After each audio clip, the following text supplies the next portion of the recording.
Welcome into Studio A. Basketball season keeps rolling on. We talked about the men last week. Now we have the women's side of things this week. Maria Trivelpiece alongside Kyle Youmans. Kyle, so much happened within the women's game. Somebody picked up their first loss. We're going to preview it. We'll talk a little bit about it in just a moment. But overall thoughts so far on this week of women's basketball? Ooh, and that's the thing. It's the last 2 weeks of women's basketball since we've really talked about it a lot. We could talk about the men's again as well. We could talk about the women's side of things as well, but both of them are very, very active at the top of the standings, and we're starting to see some upsets. We mentioned that the last time around. Who's going to emerge out of the back half of this American Conference schedule? Because you know teams are going to find their rhythm. Yep. You've got the teams on the right side like Memphis and East Carolina and Tulsa that were expected to be higher along the way. Guess what? They're starting to win some games. They're starting to peek their head up a little bit. But then you've got the juggernauts, as I like to call them, at the top of the standings, like UTSA, South Florida, North Texas, and Tulane, that are kind of cannibalizing each other up there at the top of the standings. I like that verb. That's a good one. Freaks me out a little bit, but yeah. Maybe a little bit, but that's part of it. It's a dog-eat-dog world inside the American when you got a conference this deep across the board. So excited to talk about it, and I want to shout out the Tulane Green Wave and what they've been doing as well down there in New Orleans.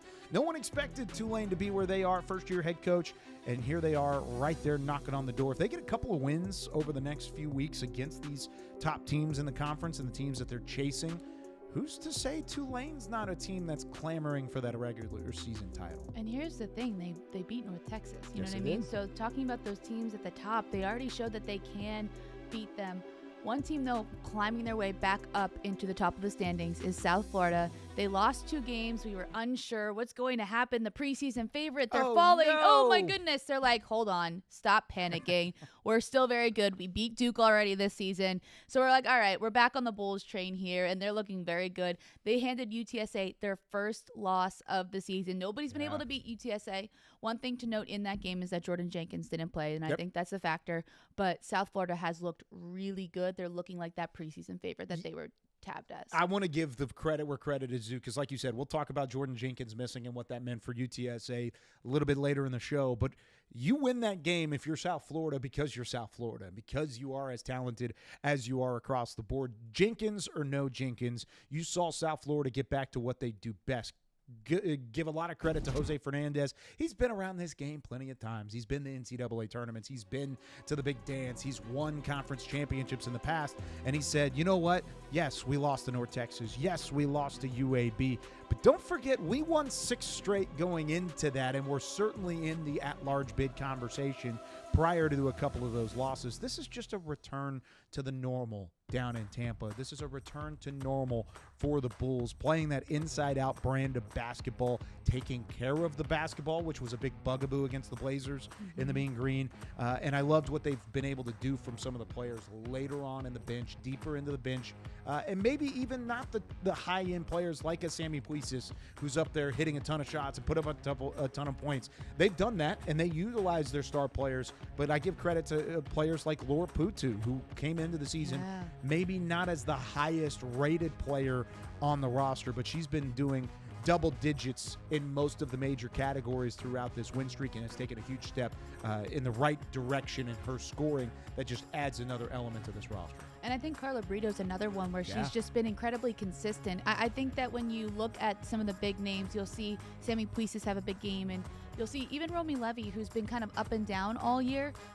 You'll see her when she has a big game. You're like, okay, that makes sense. But Carla Brito's just there every single game. She's making shots, she's rebounding, she's taking care of the basketball as well. So she's kind of playing that role that the Bulls need as well. So she's kind of helping out with some of those bigger scores. And I think that's something that's really helped as well. And I think they're just, like you said, sharing the basketball. And I think finally the South Florida team, that sounds bad. Not finally. They lost 2 games and we're like panicking. Sure.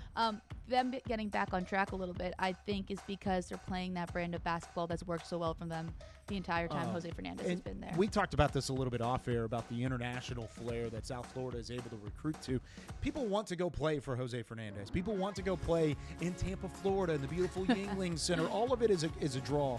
But when you get there, it's about what you do. And what they've been doing from an international standpoint is they pass the ball. They have ball movement. The ball has life. I mean, if you and I are passing things back and forth on this show, it's going to be more fun to watch and more effective than if it was just me talking and rambling for 30 minutes and then you talking and rambling for 30 minutes. You got to be able to share the rock and share the love, and they've done that. That's one reason why Putu has had the season that she's had. She's not your traditional post. She can facilitate. She can handle the rock. She can do a little of those things along the way.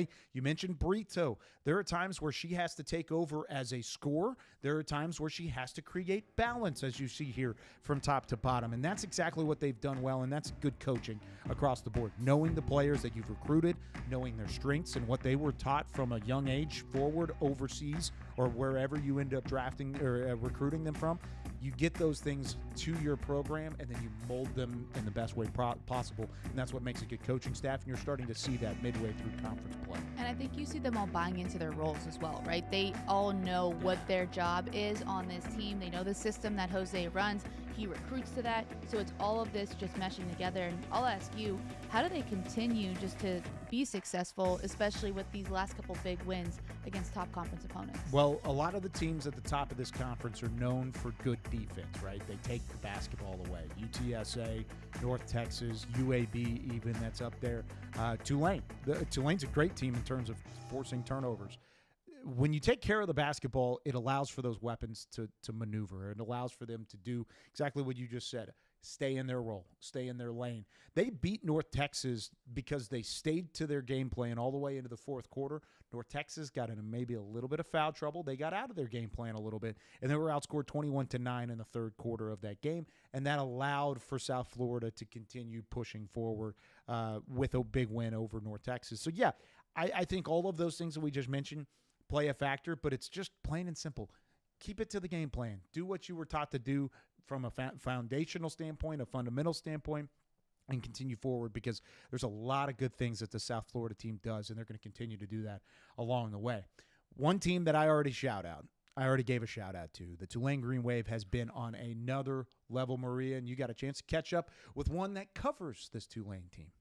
The Green Wave are rolling, especially in conference play, so who better to talk about them than former Tulane standout and current color analyst Tiffany Aidoo. Tiffany, thank you so much for joining All-American today.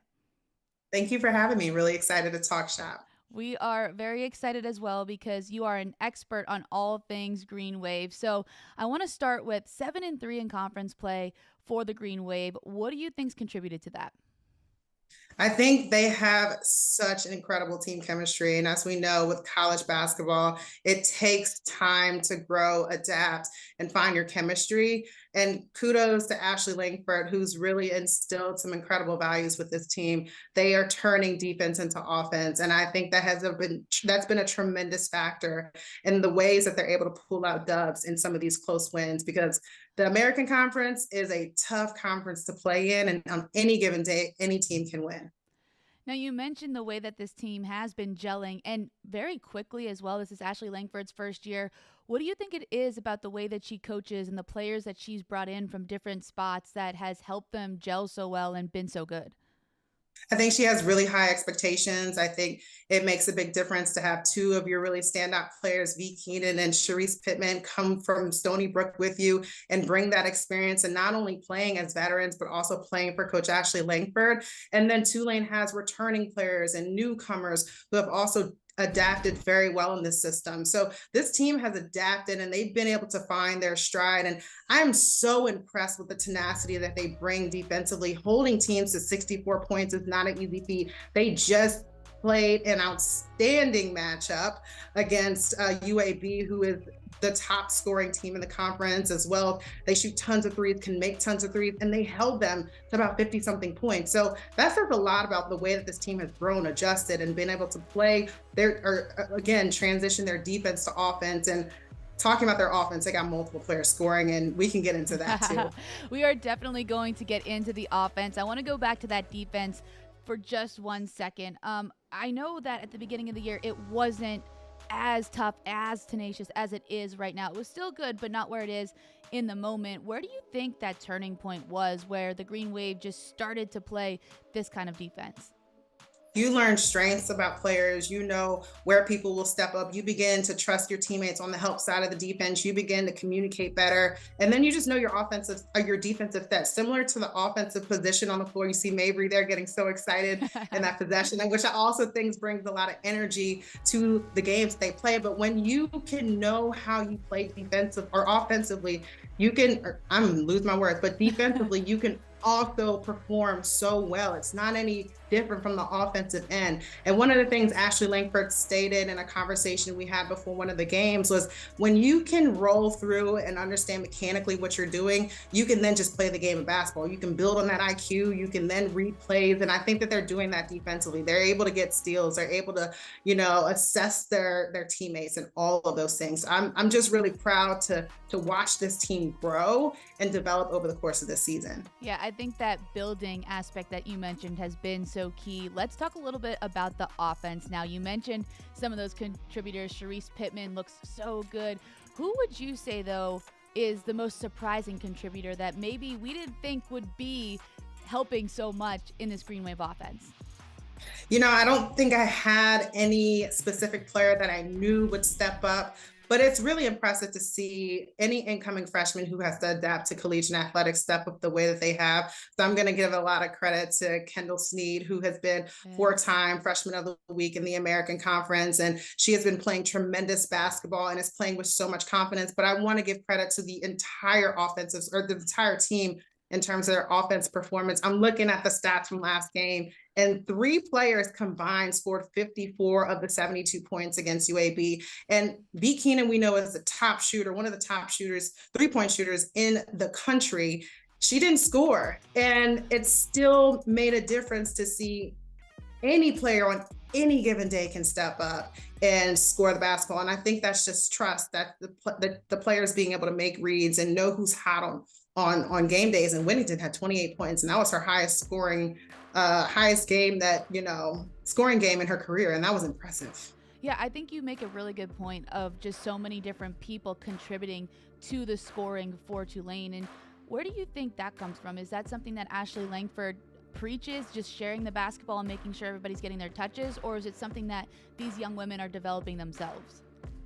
I think it's both and, right? You have to play your part to be able to make a team. And I think each one of these players takes seriously what their position is to win games. And so no one player is looking out there, looking to score or have the highest scoring game. I think each player is looking to win. And one of the things that Ashley Langford talks about a lot with this Tulane team is we have to be able to share the basketball on the floor. We've got to move the basketball. When they're playing their best basketball, they're getting a lot of touches. They're running in transitions. They're scoring at all 3 levels. And I think that's fun basketball to watch, coach, and play. You mentioned they beat UAB recently. They've also beaten North Texas. They've beaten those top teams in the American. Now, they haven't played South Florida yet. So when you look ahead to that matchup, I know there's a couple of games still circled on the calendar for Tulane, but when you look ahead to that matchup, what would it take for Tulane to beat one of those other top teams in the American? I'm going to take the words from Ashley Langford's mouth and what she would say, just play the same game that you've been playing. There's nothing that you need to change. One of the things that happens off the floor that you can control is scout. You spend a lot of time watching film. You spend a lot of time knowing player tendencies. And I think South Florida is a team that has such incredible players. And this is the team that they were looking forward to playing. And then unfortunately, New Orleans had a snowstorm,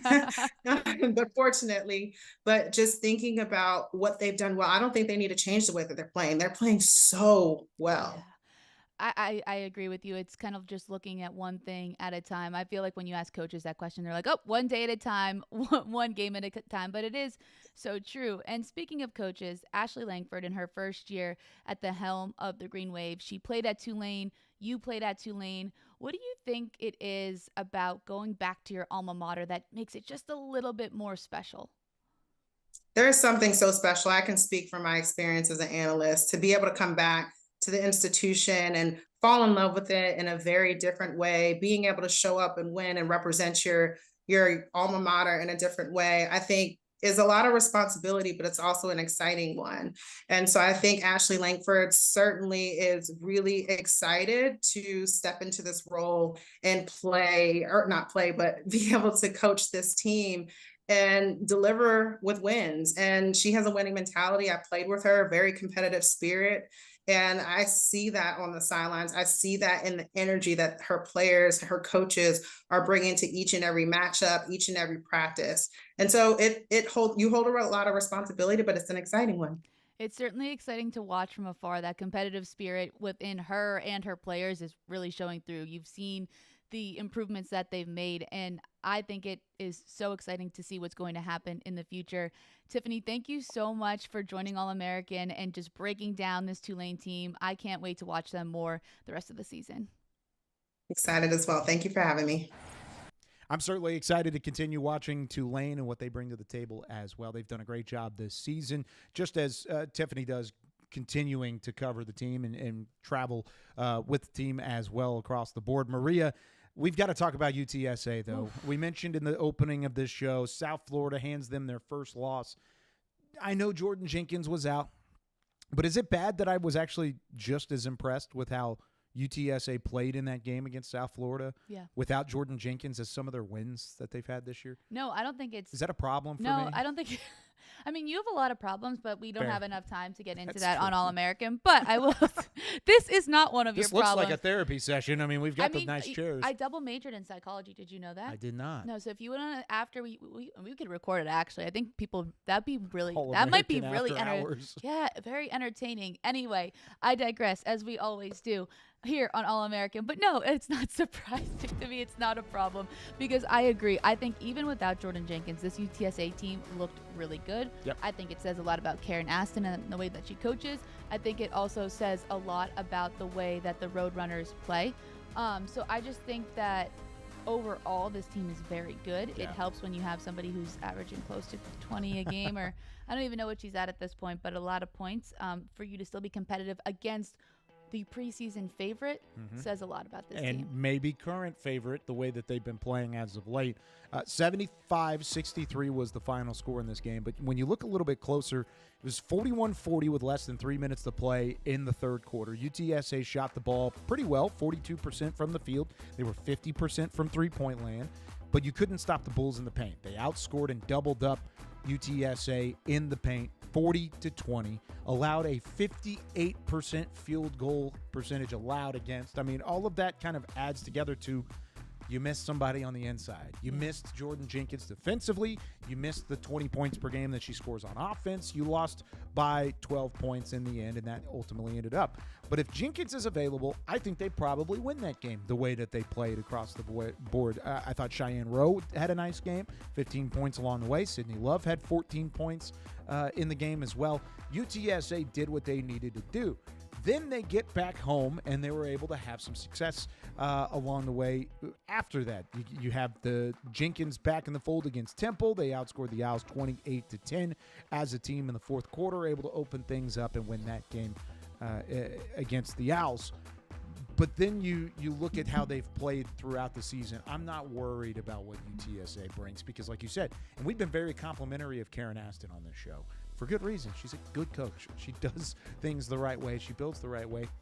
And we talked about that matchup with North Texas that's looming, and actually by the time this airs, it's already going to be in the books. But I think that's the game of the year in the conference right now. That's the game of the year whenever it all settles down to it. And whoever ends up winning that game might have a fast track to take on South Florida and really clamor for that conference title, right? Well, because I think both of those teams have been the most consistent at this point in the season. I think as we just hit on South Florida a little bit ago, they're back in that consistent realm. I think conference-wise, though, the teams that we've been talking about the most on this show have been UTSA and North Texas. And also what those two coaching staffs have done to build those programs up. Obviously, Jose Fernandez has been building that up for a long 25 years. Yeah, worth. a little bit. He's kind of successful down there in the Bay. For a minute. Yeah, a little bit. So I think that, as you said, this will have already been played by the time this airs. But I think those two teams are so exciting to watch, and I think the buzz and like the new excitement of these teams being good and at the top of the American is going to make it that much better. I also think their styles of play and the toughness and tenacity that you see from both of these teams is something that I'm really excited about because I think it just makes for better basketball. Yeah, don't be worried about UTSA. I know they may have been a surprise with the way that they started and the hot streak that they were on, and it took them all the way until, the 10th game, 9th game of conference slate to end up in a loss, and they lost to the preseason favorites and maybe one of the hottest teams in the conference right now. Don't be upset if you're a Roadrunners fan. You got plenty of ways to go. Karen Aston's going to get that thing right, and it's probably going to start maybe yesterday against North Texas. We'll see how that ends up happening. Speaking of North Texas, of course, not their best week overall, but they did have a 19-point comeback as Jason Burton and company celebrate Scrappy as well with the Mean Green Maniacs at the Super Pit. He was pumped about it. They got it done, but it wasn't necessarily pretty against the Temple Owls on a Wednesday evening at the Super Pit. It was not pretty. I was watching that whole game, and I kind of tuned out for a little bit because I was like, oh, I think Temple has this in the bag, and then I up by 19 points, right? Yeah, and I was sitting there. I think I was typing notes for something or other, watching it. I'm like, wait, here they come. What's happening? What's happening? Like a couple big buckets, and I'm just like, oh. This is a game. And so I think it says a lot about the way that Jason Burton has been running this program, the fact that they aren't ever out of it, even down by 19. And so I don't know, I'm excited to, again, we talked about that game that's coming up, but I just think that this Mean Green team, even though they lost to South Florida, I think that they have a lot still going for them in the right direction. And I think even that loss against South Florida, you saw them just fighting until the very end. They absolutely did. And you mentioned it a little bit there. They're going to fight until the very end. They're going to scratch and claw and win games like that against Temple because they fight along the way. But if you think that they're, by any stretch of the imagination, done with close games, not the case. They've got, of course, the UTSA game that we've already alluded to a couple times. They've got Tulane coming up this weekend. That's a nationally televised game. That's the first time North Texas has been nationally televised inside the Super Pit in decades. I mean, it's been a long time since they've done so. So that's an exciting precedent set. But then they've got a rematch against Memphis that took a buzzer beater to beat on the road against the Memphis Tigers. They've got a rematch on the road against Tulsa, a team that played pretty well at the Super Pit, but ultimately North Texas was able to outlast them at home.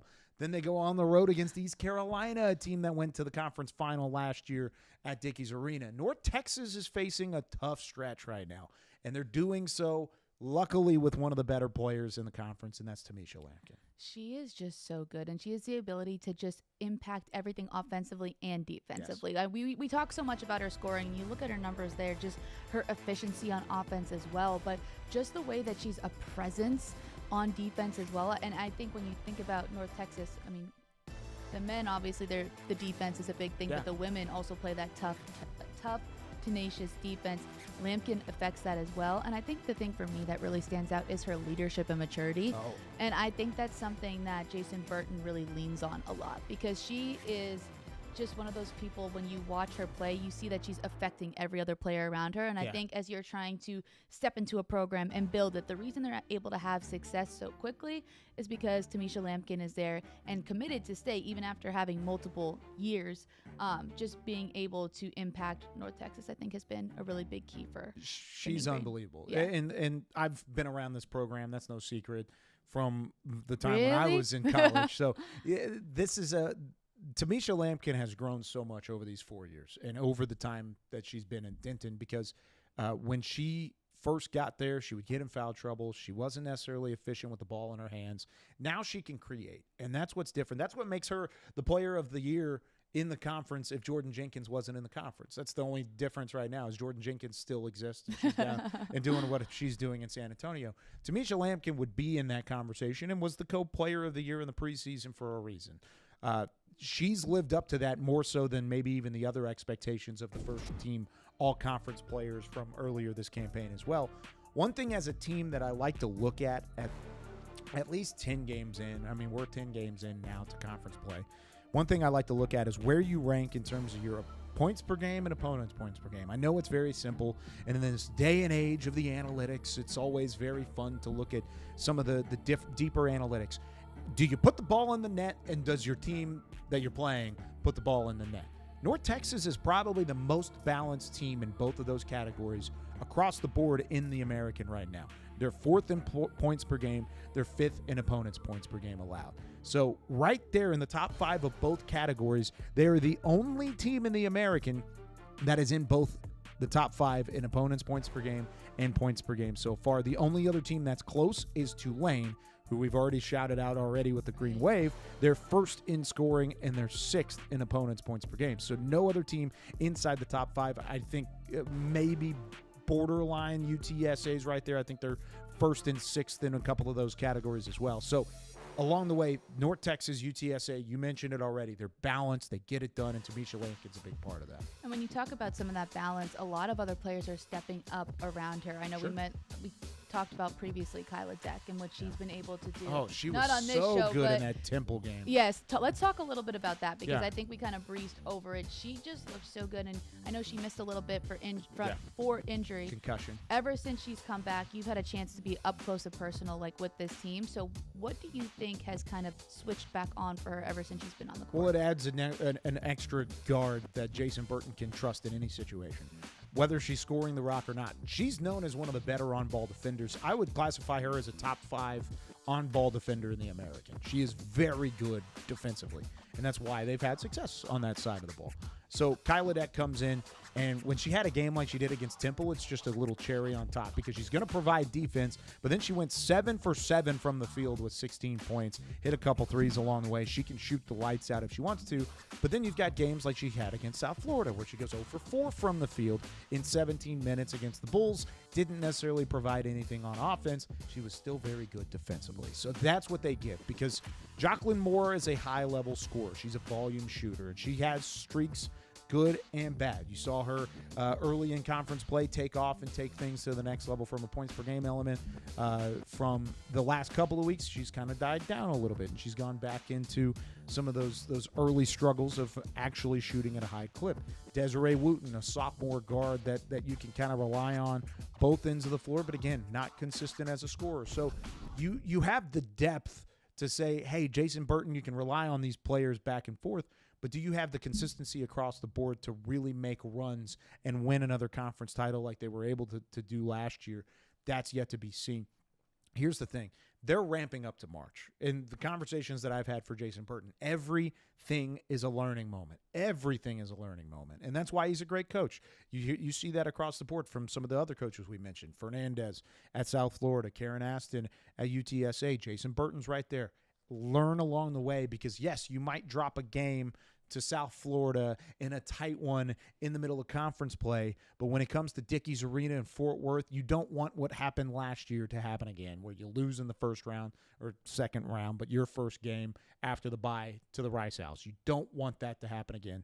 That's what they're trying to avoid. Yeah, learning from mistakes and how do you rebound from those mistakes is something that every coach will tell you. And they're getting a chance to do that with these games coming up. Exactly. And another team that seems to have learned from their mistakes, they went 0-3 starting off conference. They're now 5-2 after that 0-3 start is the UAB Blazers. So picking up where maybe they wanted to be at the beginning, but they didn't go 0-4, 0-5. They were like, let's rebound and figure out a way to win some games, and they're doing it right now. Yeah, definitely so. And this is, I just want to reverse a little bit and go back a couple of episodes. Maria loves it when I do this. I hate when he's, anyway. What was that? I don't like when you're right. Yeah. The experience is starting to show up from that UAB team. I was in Alabama this past week, and there's some excitement about where they're building and what they're doing, both men's and women's, by the way. I think the men are starting to find their click as well, and we can kind of hit that next week's episode. But let's talk about the experience on the UAB Blazers. Maddie Walsh, Sarah Bershers, Jade Weathersby, they've been around this program for years at a time. Of course, Randy Norton's been around for the last 12 seasons across the board. They know how to win big games. They know how to put it together. And they have a track record of weird wins and losses. Of course, their only real head-scratcher was the Wichita State one across the way. But they've had good wins. They've had good losses. When you click, you click. And I think that's where they're starting to head right now. They've put it together 5-2 over their last 7 games. They've got some tough games on the schedule coming up. And I mentioned how 3 of their top 4 scorers are experienced with Walsh, Bershers, and Weathersby. let's talk about Journey Armstead and what she's brought. That's the X factor of this whole thing. If Journey Armstead's able to play at the level she's been playing at, she could change the entire trajectory of this Blazers bunch. Well, she's just doing things offensively that you don't see all the time. She is so athletic. She has the ability to score in so many different ways. She creates shots for herself as well, and I think that's one of the reasons that this UAB team is having success, because teams have to key in on her a little bit more now, and then it opens up some of those more veteran scorers like a Maddie Walsh, with Journey Armstead having to be more of a focus. And so I love watching her play. A little preview, she may be making another appearance later on in the show. Woo-hoo. Not that we're talking to her, but maybe in another segment that we do every week to show off some of that athleticism. And I think when you have a player like that who can take some of the pressure off some of those more veteran scorers that everybody else knows, it's going to really help your team. Yeah, and we just talked about the depth from North Texas. I don't know if UAB has that all-around depth, but they have an all-around Armstead.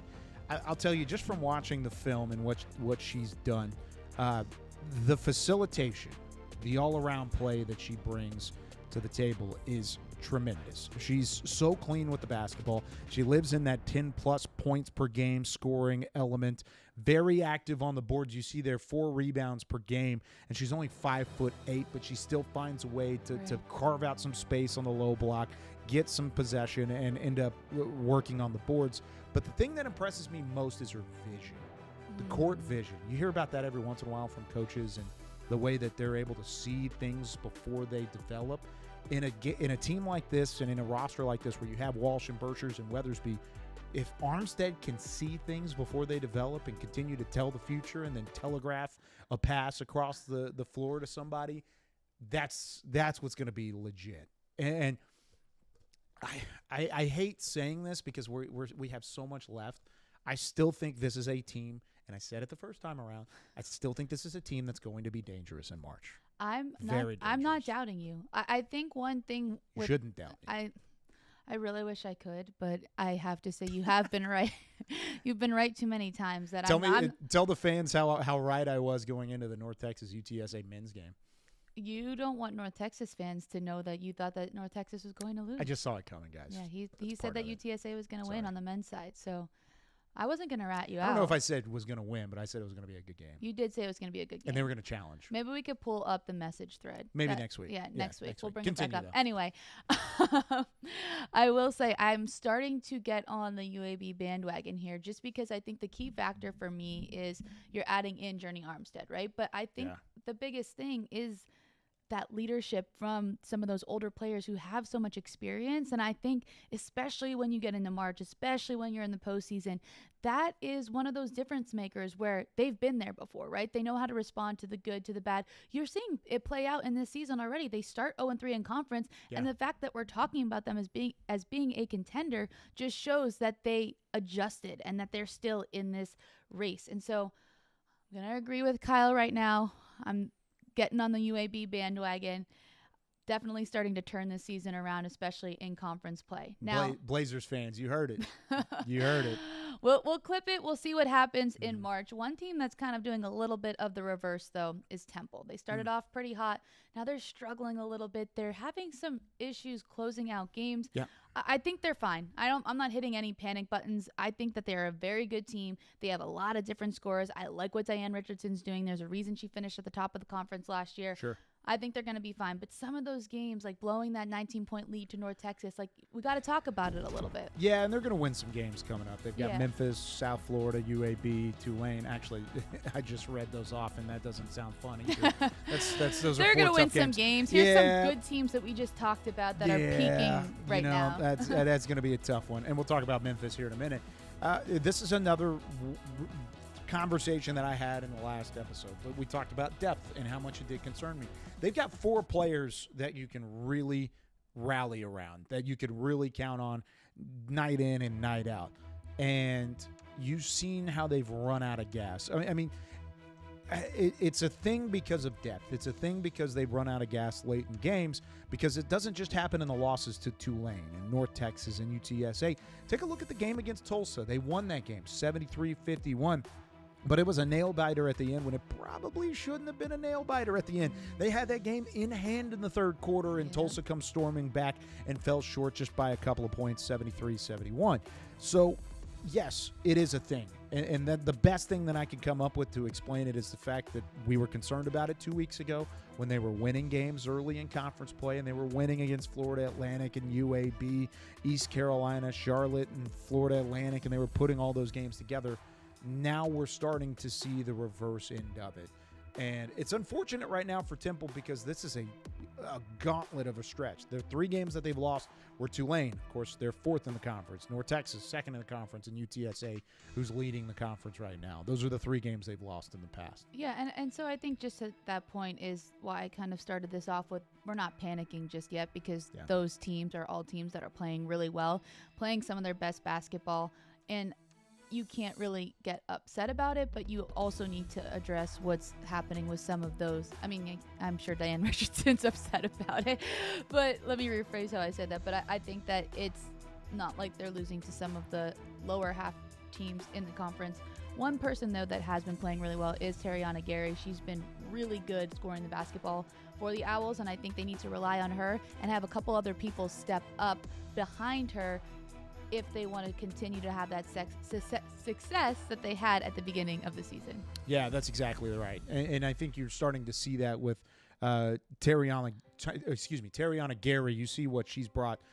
4th in the conference in scoring since the start of conference play. She's 5th in field goal percentage since the start of conference play, 4th in three-point percentage. Oh, and by the way, she's hit more three-point shots than any other player through 10 games of conference play as well. She's taken over since then, hit 33s in 10 games. So for the math wizards out there, guess what? That's 3 threes a game, at least 9 points on average from beyond the arc only. So if she's hitting, it's a completely different Temple Owls team. The only question that I have is, can she continue to hit at a high level when teams start double teaming? We've seen her have to go through a couple of double teams. These last 3 games, they've done a great job of at least limiting her shot efficiency. She still gets her points, and they're going to find a way to get her in successful spots, but she has to fight through a lot of challenges in order to get there, whereas she might have flown under the radar at the beginning of conference play. Yeah, and I think that being said, other people are going to need to step up, and Temple has scorers that have the ability to do that. Tiara East is one of them. She's been great for them the entire year. So if Terriana Gary can just figure out how to distribute once that double team comes, I think they're going to be fine. It's just finding those extra couple players to not even give you, double figures, but just get a couple buckets and get some more points on the board. Now, another team that is struggling a little bit with consistency is the Rice Owls. Beat some good teams, lose to some bad teams. They just can't seem to find a rhythm. Again, I'm not totally panicking. They're still 5-5 in conference play, and they're the defending tournament champion. Yeah. I think they have a lot of really good pieces, but it's just figuring out what the little blips in the road have been. I'm a little bit panicked. You're a little when panicked? it comes to Rice. Let me hear your reasoning. And part of it is tough because they did what they did last year, where they were in the bottom half of the conference, and they ended up making the run and then winning the tournament and taking it all the way from the 10 seed to the NCAA tournament. So I don't want to ever count Rice out. Plus, I'm really a fan of what Lindsay Evans does. When we were talking earlier in the year, she talked about how smart her team is and the type of players that they recruit to Rice, because it's Rice. It's Stanford of the South. It's one of the highest IQ institutions in the entire country for a good reason, and they've built that as their brand. So she gets a certain level of player.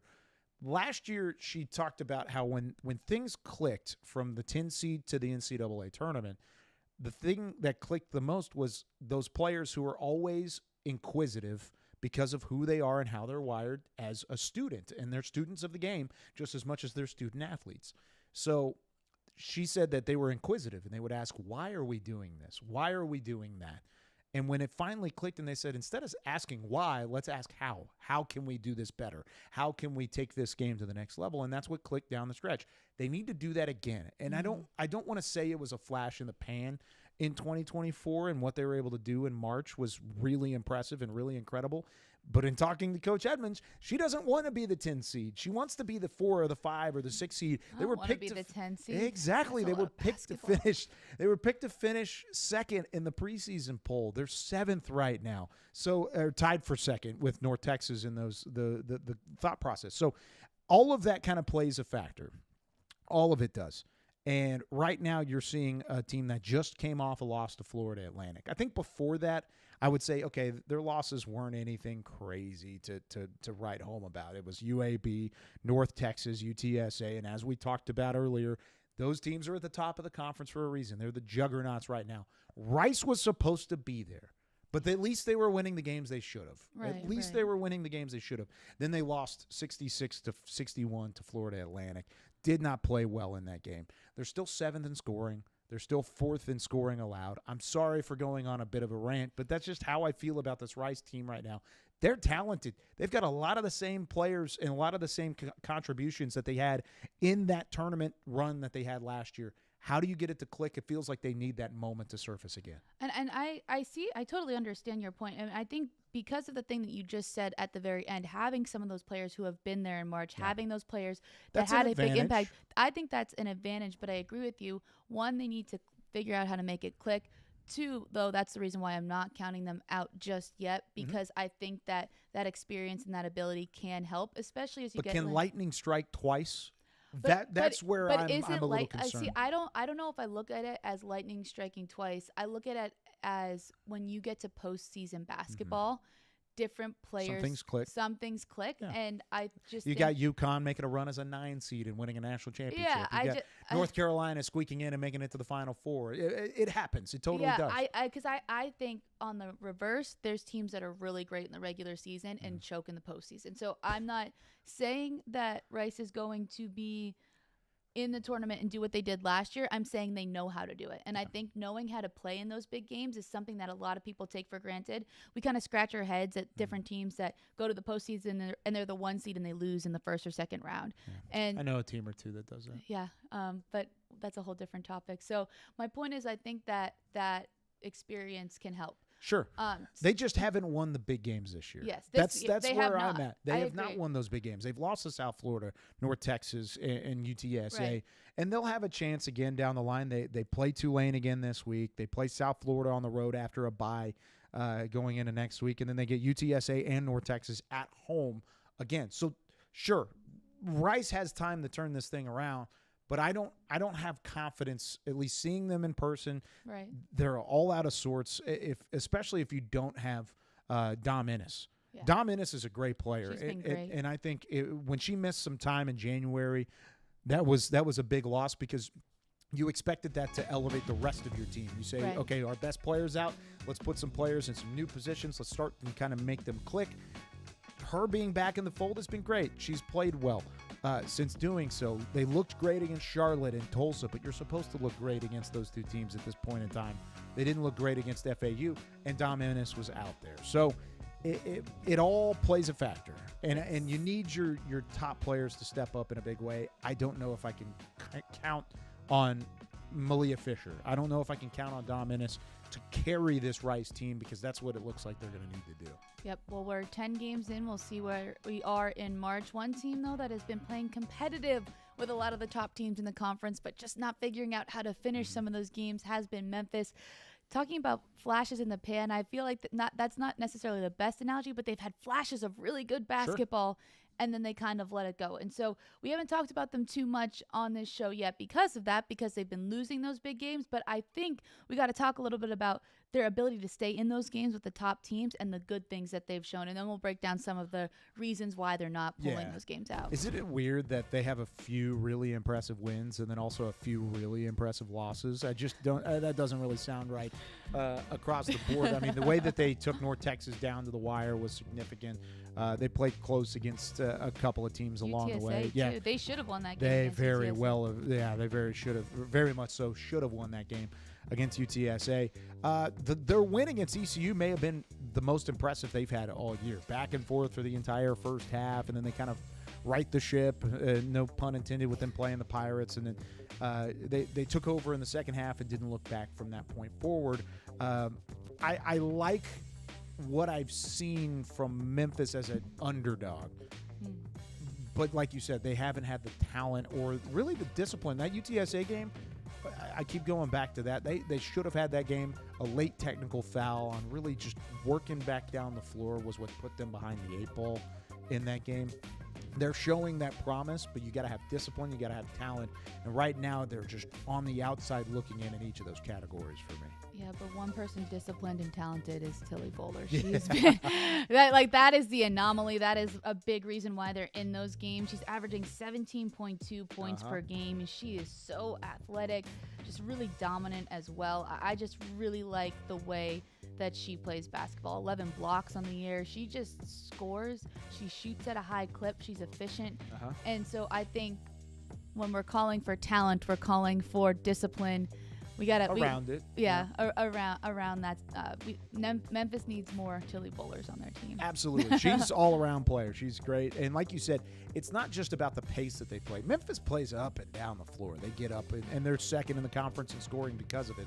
They average more possessions than any other team in the conference right now. So, yes, all of those things add up. But Bowler's out there shooting 41% and hitting threes at 38% at the moment, and that's why she's averaging those 17-plus points per game.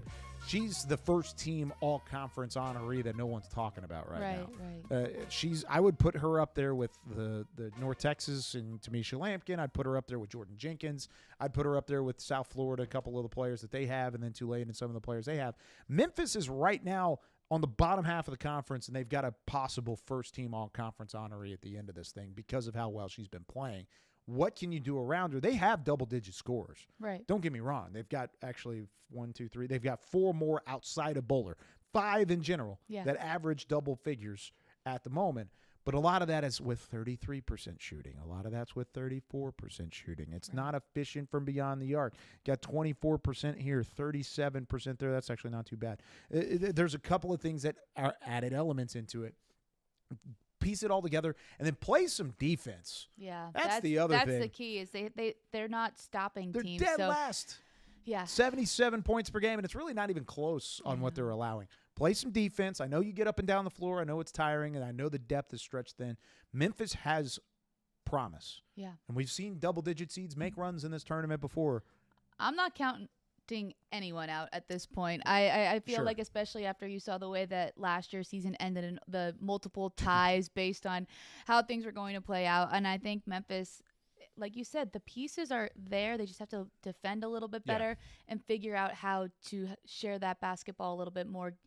Use those scores if everybody can get hot at the same time. Or just keep feeding Bowler, too. I'm cool I mean, with that. yeah, she shoots at 41%, so I think that's not a bad idea. But Memphis does play a couple games this week, and we have a couple other big games coming up on the schedule. Memphis is actually our American Hoops Showcase game with Temple, so that's on Wednesday.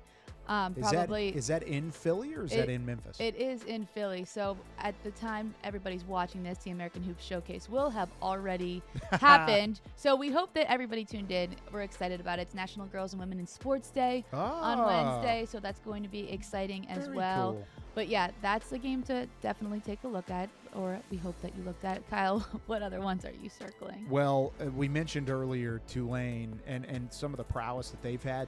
They've got a huge opportunity. If they sweep North Texas, they're in the driver's seat. Yeah. Both them and UTSA, of course. But Tulane could be in the driver's seat if they go to the Super Pit and knock off North Texas on national television coming up on Sunday. Really excited about that matchup overall.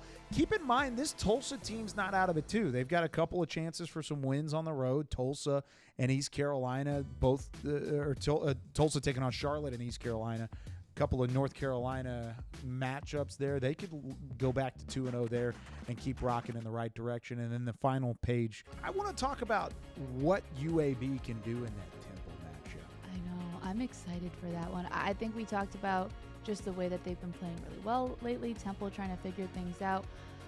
on their side of things as well. So I think that one could be a good one too. Should be a whole lot of fun. North Texas in that rematch against Tulsa. They've had some struggles with Tulsa in the past, a team that they tied in the regular season with last year along the way as well. Games across the board, of course, you can catch most of them on the ESPN channel of networks and ESPN Plus as well. All right, before we get into our top plays, Maria, we have an opportunity to catch up with one of the spotlight student athletes that we've talked about already. How about Carla Brito from South Florida? 7 to shoot. Bulls got to put it in motion, get a decent shot here. Brito from 3. Carla Brito with just the second 3 of the night for South Florida. Carla Brito has been making buckets for the last couple weeks for the Bulls, and she's going to join us now. Carla, thank you so much for coming on All-American. Thank you for having me here. We're very excited to have a chance to chat with you. Your team has won their last 4 games against 2 top teams also in the American, beating UTSA and also beating North Texas. We'll talk individually about both of those games, but I want to go back to that loss against UAB because you lose to the Blazers and then you win your next 4. What was the message after that game that kind of shifted the momentum into your favor? I think we knew that we could win that game and it was really important. But like after that game, we changed our mind. We were like, guys, we need to win like all the games that we play right now. It's very important for us, like for the conference at the end. So like that loss, it hurt us. But like right now, we're doing really, really good. Like the last 2 games, it was really, really important to win. So we did what coach asked us. So like we are really, really happy what we're doing. Yes, you certainly should be happy with what you're doing. Let's talk first about that win against UTSA. They were undefeated in conference play before the Bulls beat them. So as you were preparing for that game, what was the message? And at what point in that game did you know, oh, we're going to win this one? I mean, we took it very personal. I think the game with how you say like they were undefeated. So like we always talk with coach about like protect your home floor. We play like together. The chemistry right now is really good in the team, not just on the court, outside of the court. So like in that game, it was a tough game, but like everyone came to like show up that day. So like it was a really, really good win. You talk about the chemistry of South Florida. If you could describe it in the way that your team is getting along and playing well together, how would you do that? I'm gonna say like this team is so much different compared with the other teams that have been. For example, like I can be talking about whatever with any of them. Like it's crazy. Like we get along a lot, so like it's really good, and I think that's one it makes us like really, really good on the court, trying to like get to know each other better every day, or like just like show up to practice, everyone like supporting each other. So like that's what I think that's the big key that we have right now. Yeah, that support becomes so crucial, especially as you get into those grueling days later in the season. So you beat UTSA, you continue that hot streak, and you beat North Texas. After you won that game, what has the vibe been like around the team? Do you kind of feel like, all right, we're starting to click, this is starting to work, or what's the messaging? Honestly, with these 2 wins, we have like changed a lot our mentality. We are like believing like we can do it, like whatever we want if we show up every day and we like keep working hard. But like I think we haven't done anything yet. Like we're gonna keep working hard. Our goal is win the regular season, but also like the tournament. So like we're gonna keep working hard every day. Yeah, it's important to keep the eye on the prize with that postseason right around the corner. Now you have a couple of days off until you play again. You take on Temple. What are some keys for your team to keep this streak alive? I think keep together, like the energy that we show up every day on practice and the games too. How you say, like now it's gonna be tough moments that are coming up postseason right now. So like we're gonna keep working hard, listen to each other, being a good teammate, listen to Jose what he says, and like I think like we're gonna be fine if we just like show up, all of us, and keep working hard. You have been a model of consistency the last couple of games. You're scoring in double figures almost every game. You're getting your rebounds. What is it about the way that you're playing right now that you think is just working well for you? I think right now I don't put a lot of pressure on myself. Sometimes when I like feel that I need to put like more, I don't know, points or that stuff, I don't think that works for me. So like right now I'm just going do my role that I have on the team, like rebound, ring run every time, defense, and then I know the offense is gonna come at some point. So like, but I think I feel really really good because like everyone is bringing like their own roles, like everyone knows what they have to do on the court. So like right now I think I'm doing like good because of my teammates. Your role is definitely noticed, and you're playing a big role for this South Florida team. Carla, thank you so much for taking the time to chat with us today on All-American. Thank you. Appreciate it, guys. Had the chance to catch up with Carla Brito prior to their game against North Texas. Just a delight to talk to. And, of course, we talked about the international flair. She brings that knowledge and that insight and that fundamental aspect of the game to the South Florida program, and you can see why they have a lot of success with her. Yeah, I love how she talked about just playing her role and doing a good job within the things that she's good at, and that's the reason why the whole team is being successful. Yeah. So definitely a fun interview. But now it's time for our favorite fun part of the show. Yes. Top plays. We got 5 of them. Or do we? Oh, wait. We might have more, but this one, Elise Hill from way behind the three-point arc. That is Caitlin Clark range. Almost at the logo. Now, it's a big logo there in Tulsa. It is a big logo. It's got like a hurricane on it, of course, because of the Golden Hurricane. Yeah. However, I would classify that as extra NBA range. Extra NBA. Yeah, like W NBA range. Oh, okay. I like that. Get it? I picked up what you were putting down there. Thank you. Very nicely done from Elise Hill from the Tulsa Golden Hurricane. Moving on to number 4. We talked about her earlier, and Maria, you may have given it up. Journey Armstead with a reverse lay-in at the Devlin Fieldhouse against Tulane. That UAB team clicking, and Armstead's a big reason for it. Look at how smooth that lay-in was, and the ability off of the break out of the trap, just sneaks around a defender on the low block. Just so much athleticism there. Now, for our third play, I'm not repeating myself, I promise. Stop me if you've seen this one before. There's a guy named Jordan Riley, and he likes to dunk a lot. So much so that I don't even know how many times he's been on top plays, but we can't not have him on because he does things like that. He is so athletic. I've talked about some of the more athletic players in the conference. I don't know if there's any that are up to the task of Jordan Riley, what he brings. Of course, averaging double figures for that ECU bunch in conference play. This is a big reason why. Oh, my goodness. Poster on the road in your own gym. You got posterized like that. That one's tough. You know what's wild? Tough. He had another dunk in this game that was similar to that. I was like trying to figure out, all right, which one do I want to put in top plays? Because he's just that incredible. You might as well just have a Jordan Riley's top plays. We should just do like a whole feature. We can make it happen. How about this one? You talk about a dunk. We've got a steal leading to a dunk. The trailer, watch out. Kobe Knox, here he comes on the back end of it, and he slams it over the top of another defender. He didn't really challenge as much as the Temple defender did. It wasn't as much. Rice is smart.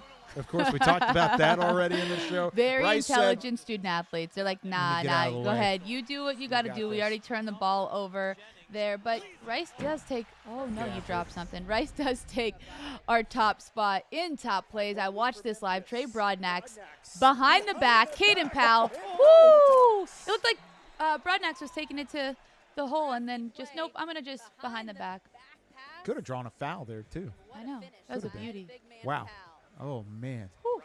Too clean. I talked about smart. How about vision? Get that quarterback vision. Distribution. Boom. Right back behind the back. Love it. Incredible. Speaking of vision, we had the vision and the ability to watch Seth Hennigan in the Senior Bowl. Reese's Senior Bowl action. A game winner as our bonus top play. He finds Jake Besh of TCU in the end zone to win it. The Memphis quarterback who threw over 100 touchdown passes during his career with the Memphis Tigers goes to Mobile, Alabama. I was on site for practice this week, was talking with Seth about his experience. He said it was an incredible experience, an ability to go and see what he could do against some of the top competition, the all-stars at each of their respective positions going into the NFL draft. He was a late add to the roster, and he was a late touchdown thrower as well. That was a game-winning walk-off to Jake Besh. Congratulations to Seth Hennigan on an incredible collegiate career. That was the last touchdown he's ever going to throw in a Memphis Tigers helmet.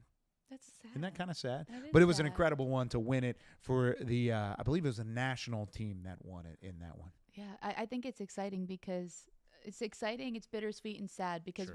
we've gotten to see him throw a lot of touchdown passes in that helmet. Yeah. And that's the last one. And, hey, Tulane had a player, a defensive back, that had a pick in the end zone early in that game as Americans well. representing. Just represent. We've We been love trying it. to tell you guys. They won the Commissioner's Cup or whatever, the Bowl Challenge Cup. Bowl Challenge The Cup. Bowl Challenge Cup. They won it. The trophy we didn't know was a thing until it showed up, and they won all those games. Yeah, we need a picture with that trophy. We'll make sure it happens. All right, that does it for us here on All American. We had so much fun today talking some women's hoops. We'll be back next week. We're going to talk men's hoops. If hold I don't hold on to wreck that. our studio in the process, That'd be nice. Don't be do sure that. to tune in to all the American Athletic Conference showcase games that are coming up, Maria. There's some extra ones on the schedule, Yep. trying to showcase all of our student athletes across the American Conference. So much exciting stuff coming your way. But we'll be back next week with more All-American for Chris and Zach in the back. For Maria Trivelpiece, I'm Kyle Youmans. We'll see you next time.